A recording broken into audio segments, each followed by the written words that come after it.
Himachal news 24। पिछले वर्ष केंद्र सरकार से हिमाचल प्रदेश के लिए मिलने वाली आपदा राहत राशि को लेकर सांसद कंगना रनौत के बयान पर उद्योग मंत्री हर्षवर्धन चौहान ने कहा कि कंगना राजनीति में नहीं है और वे केवल मीडिया में सनसनी फैलाने के लिए ऐसी बयानबाजी करती है। उन्होंने कहा कि पिछले वित्तीय वर्ष केंद्र सरकार ने आपदा राहत में वही पैसा दिया है जो हिमाचल का हक था। उसके अलावा कोई भी नया पैसा हिमाचल प्रदेश को नहीं दिया गया है। हर्षवर्धन चौहान ने कहा कि केंद्र से मिलने वाली राशि के एक एक पैसे का हिसाब होता है और उस पैसे का ऑडिट किया जाता है। कोई भी मंत्री उसे अपनी मर्जी से खर्च नहीं कर सकता। हमारे जो माननीय सांसद है कंगना रनौत जी, वो कल रामपुर क्षेत्र में और कुल्लू के कुछ क्षेत्र में गई है और हवाई जो है वो उन्होंने हवाई जो है वो इंस्पेक्शन की है और जो उनका बयान है वो बचकाना बयान है और ये कहना कि केंद्र द्वारा जो है पैसा आया है, मैं स्पष्ट रूप से कह सकता हूँ कि पिछले वित्तीय वर्ष में हिमाचल प्रदेश में केंद्र सरकार द्वारा आपदा राहत में वही पैसा दिया गया है जो हिमाचल प्रदेश का हक था। उसके अलावा एक नया पैसा जो है वो ओवर एंड अबव जो हमारा हक था उसके अलावा हिमाचल प्रदेश में कोई पैसा नहीं आया है।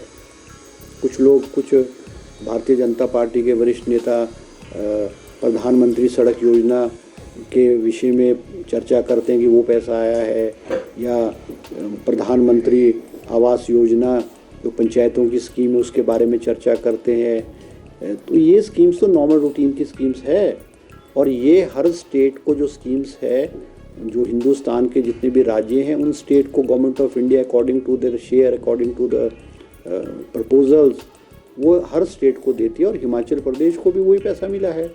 उसके अलावा हिमाचल प्रदेश को जो है कोई पैसा नहीं मिला है, क्योंकि कंगना रनौत जी अभी राजनीति में जो है नई है, उनको सिस्टम का पता नहीं है और एक फिल्म पर्सनैलिटी होने के नाते चर्चा में आना और एक भड़काऊ बयान देना और एक ऐसे शब्द बोलना जिससे मीडिया में जो है वो सनसनी फैले, वो उनकी पुरानी आदत है। समय के साथ जो है वो राजनीति सीखेंगी। ये सिस्टम पॉलिटिकल सिस्टम है, एडमिनिस्ट्रेटिव सिस्टम है, किस तरह से चलता है वो समय के साथ सीख जाएंगे।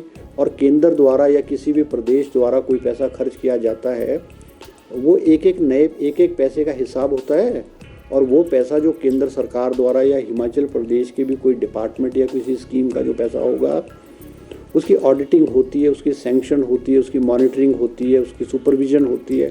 कोई किसी सरकार या कोई मंत्री, कोई सरकार को अपनी मर्जी से कोई पैसा थोड़ी खर्च कर सकता है। और हर वित्तीय वर्ष के बाद जो है ऑडिटिंग जो है अकाउंटेंट जनरल ऑफ इंडिया है वो उनकी मॉनिटरिंग करता है, उनके पैसों का ठीक पैसा खर्च हुआ नहीं हुआ, और नहीं होता तो ऑडिट पैरा बनते हैं। और जबकि हिमाचल प्रदेश के विषय में इस बारे में कोई भी ऐसी जो है टिप्पणी या कोई ऑडिट द्वारा नहीं की गई है। तो ये सिर्फ एक सनसनी फैलाने के लिए जो है और अपनी प्रेजेंस शो करने के लिए कंगना जी ने ये इस तरह के बयान दिए।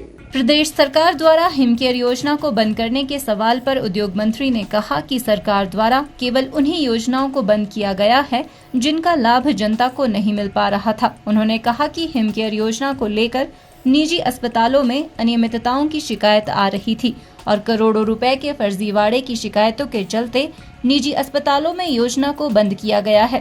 नेता प्रतिपक्ष जो है वो उन्होंने भी अपनी राजनीति करनी है, उन्होंने भी राजनीतिक बयान देने हैं और उनके बयानों में जो ये कह रहे हैं स्कीम्स बंद हो रही है उसमें कोई दम नहीं है।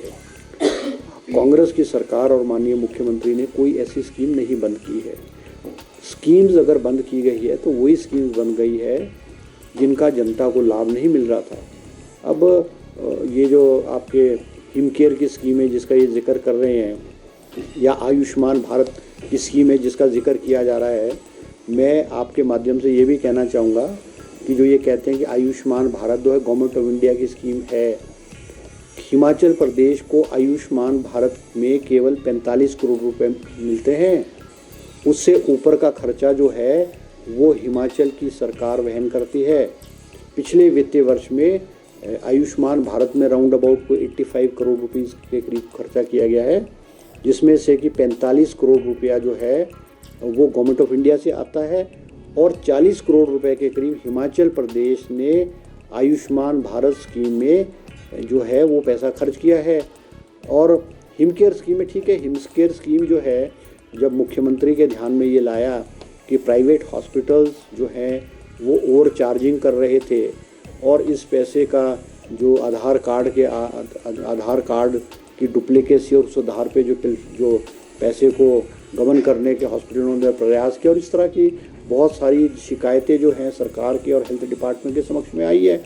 अब सरकार ने फैसला किया है कि जो हेल्थ केयर स्कीम है, हिमाचल की हेल्थ केयर स्कीम है, वो सरकारी अस्पतालों में ही जो है उसकी इम्प्लीमेंटेशन होगी। तो इसमें मुझे लगता कोई ऐसी बुराई नहीं है। और पिछली सरकार ने एम्पेनलमेंट ऐसे बहुत सारे ऐसे हॉस्पिटल्स को एम्पेनल किया था इन स्कीम्स के लिए, चाहे आयुष्मान भारत है, चाहे हेल्थ हिमकेयर स्कीम है, कि जिन पे बेसिक फैसिलिटी नहीं थी और वो हॉस्पिटल जो है वो करोड़ों रुपए के जो बिल्स रेज करके हिमाचल सरकार को बिल रेज करके करते थे। और अधिकांश हॉस्पिटलों में जो फर्जीवाड़ा था तो सरकार अब गंभीरता से जो है वो इन्होंने बंद किया है और ऐसी चीज़ें हिमाचल प्रदेश के हॉस्पिटल्स में ना हो, तो इसलिए सरकार ने फैसला किया गया। हर्षवर्धन चौहान ने बताया कि 27 अगस्त से मॉनसून सत्र शुरू हो रहा है, जो 9 सितंबर तक चलेगा। उन्होंने कहा कि विधानसभा में पहली बार इतना लंबा मॉनसून सत्र चलेगा। उन्होंने कहा कि लोगों से जुड़े मुद्दों पर सार्थक चर्चा के लिए लंबी अवधि का मॉनसून सत्र बुलाया गया है। उत्तर प्रदेश का जो मॉनसून सेशन है वो 27 अगस्त से आरंभ होगा और इसमें 10 सिटिंग्स होंगी। ये हिमाचल प्रदेश के इतिहास में पहली बार है कि मॉनसून का स्तर इतने लंबे दिनों तक होने जा रहा है। अमूमन चाहे पूर्व में कांग्रेस की सरकारें रही हैं, चाहे भारतीय जनता पार्टी की सरकारें रही हैं, मॉनसून सेशन कभी भी 5-6 दिन से ज़्यादा नहीं होता है। ये फैसला मुख्यमंत्री जी ने इसलिए लिया है कि चाहे सत्ता पक्ष के लोग हैं, चाहे विपक्ष के लोग हैं, वो सदन में अपनी बात जो है सरकार के समक्ष रखें और उनको उचित समय मिले। ठीक है, हम कोई भारतीय जनता पार्टी से कोई घबराते नहीं हैं, डरते नहीं हैं और हम ये चाहते हैं हिमाचल प्रदेश के जो इश्यूज़ हैं, हिमाचल प्रदेश के जो हित की बात है और एक सार्थक चर्चा, एक पॉजिटिव चर्चा हिमाचल प्रदेश के सदन विधानसभा में हो। सरकार उसका जवाब देगी और जो एक पॉजिटिव सजेशंस है, पॉजिटिव चीज़ें हैं, वो हम विपक्ष की बात को पहले भी हमने माना है और हम विपक्ष की बात को मान करके उचित अमली जाना जो है इसमें पहनाएंगे। हिमाचल न्यूज़ 24/7 के लिए शिमला से सपना शर्मा की रिपोर्ट।